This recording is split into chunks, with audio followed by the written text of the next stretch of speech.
All right, everybody, we're at Hennessey Motorsports here with Vinny. Obviously, Vinny now works for Hennessey. What do you do here? I am the Director of Business Development now. Good, cool. Yeah. So he used to work for Lamborghini, now Hennessey. He's been all over the map in the automotive world.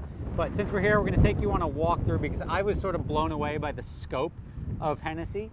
I'm going to take you for a walkthrough of the entire property, and or most of the property, and we'll show you what they got. Come on, let's go inside.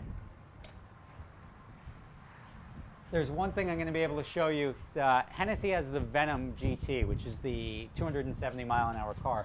They've also got the prototype for the F5. F5 is it called? It's named after a tornado. Now, it's all about power to weight. They've got it hidden right here next to the door. And this is the F5 prototype. It makes about 40 horsepower to 40 pounds, which is phenomenal. Only Koenigsegg has done that.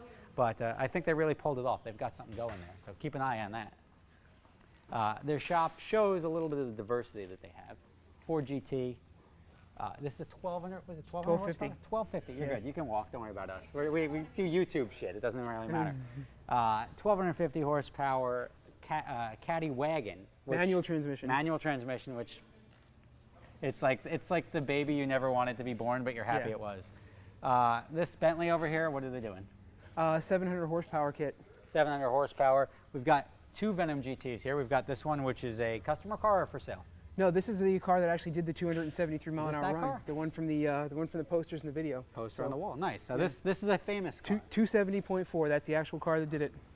Here we have a second one, which we're keeping covered for prototype reasons. Yeah, development car. Development car. And now we go where it says employees only. Behind the scenes. Behind the scenes. He's an employee, so I can do this. This is awesome. All right, here's the meat and potatoes. I'm in Texas. I'm going to try to throw some Texas slang. Here's the parts department. If you look over here, that's where you get all the upgrade kits. Do they sell do-it-yourself parts or no? No, we do a little bit of over-the-counter stuff, some basic bolt-ons, and we have our own signature line of wheels that Ford's line does for us that you can buy for your car if you want as well. Cool. Oh, look at this. Here's another one. Yeah. Here's car numbers. Are they done by number? How are they done? Yeah, they're done by number. They're not in chronological order. This is chassis number 11, but 11. We've done 12 so far. What are the colors? This is the only white one that we've got. It's white with red interior. It's the only one that we've done in this color combination. So it's a customer's car here in the U.S.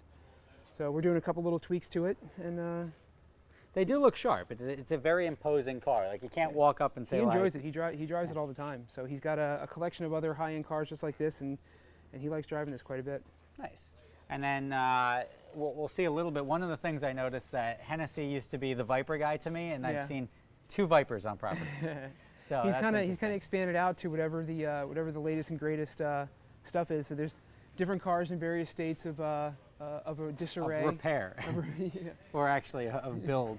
He's got an Aston Martin over here. It's just amazing the things that he's working on.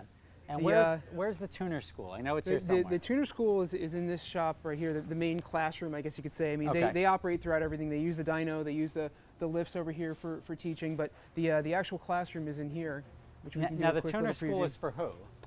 Anyone? This is for somebody with limited mechanical knowledge, or somebody with a certain level of mechanical knowledge. We'd like you to have basic mechanical knowledge, but really pretty much anybody. What it's designed for is for somebody that is interested in modifying their car, or maybe working at a shop that modifies cars, and us teaching them the right way to do that. You know, between suspension, forced induction, nitrous, all the basics, and we kind of go through an overview of everything to try and give the student basic working hands-on knowledge, so they're not just experimenting with their car, experimenting with the customer's car. They know the basics of what's safe and what's not. And when they get out of tuning school, what is the job? Are they going to a Chevy dealership, or they're going directly? It depends. Some of them start their own businesses. Where they either start their own business. We've had a few that are just hobbyists, that they just don't want to do their own thing. Some currently work at a shop that wants to maybe get into more, so the shop sends them here to educate them, and then they can come back and use the knowledge there at that shop. So there's different reasons for it, and we have a little bit of a placement program as well. That a lot of times we'll get shops that if we have a student that excels in certain areas, and we somebody has called us and say, hey, if you get somebody that does this and this well, let us know, because we're looking for somebody. Well, here's the tip for everybody.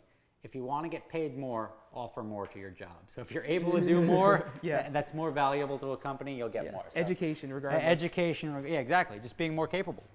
So then we come back out here. I'm going to go back around this big old Raptor. Not just any Raptor. That's a twin turbo 800 horsepower Raptor. Of course it is. If you're gonna do a Raptor, you might as well do it right. Now, I mean, obviously this is gonna need a new hood. Is that why the hood's off? Yeah, we're just fit. Is that a Whipple? we're just finishing up the kit for this.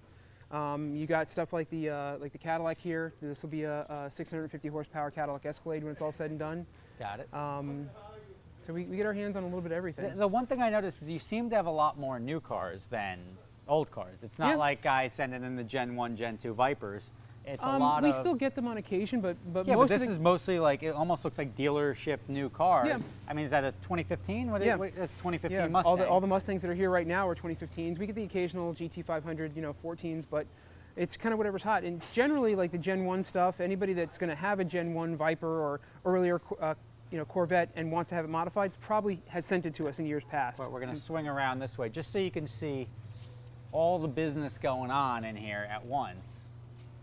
There's what, I want to say, what, 10 techs, 15 techs? Yeah, about that. All working on a car. We've So got a fabrication shop. We've got an in-house The dyno over here. Mm-hmm. Yep. Where's all the welding? I'm used to taking videos. It's in this shop back here. Okay. So next it's to the behind tuner closed school. door. Yeah. Yep. Is that more parts up there? Yeah, that's our mezzanine for part storage and things like that, takeoffs, whatnot. And then how many cars do you say get tuned every day? I think he said he puts out about 10 cars a week. Yeah, give or take. So I mean, there's countless number of cars in the dyno every day. I mean, it just depends on what's getting done. Got it.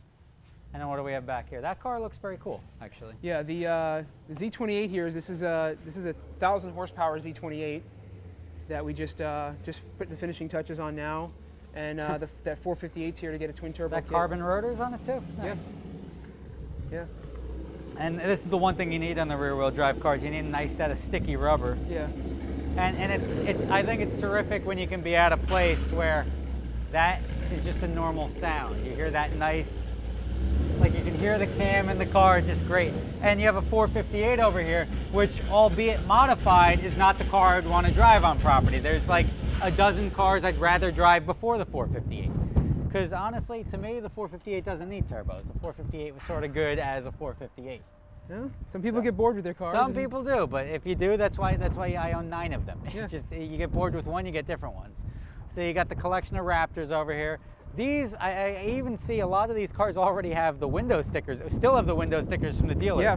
That means they were delivered or they weren't delivered, they were just sent right here. A lot of times the customers, especially the new cars like the Mustangs, they'll just bypass the dealership and have them drop shipped right to us directly.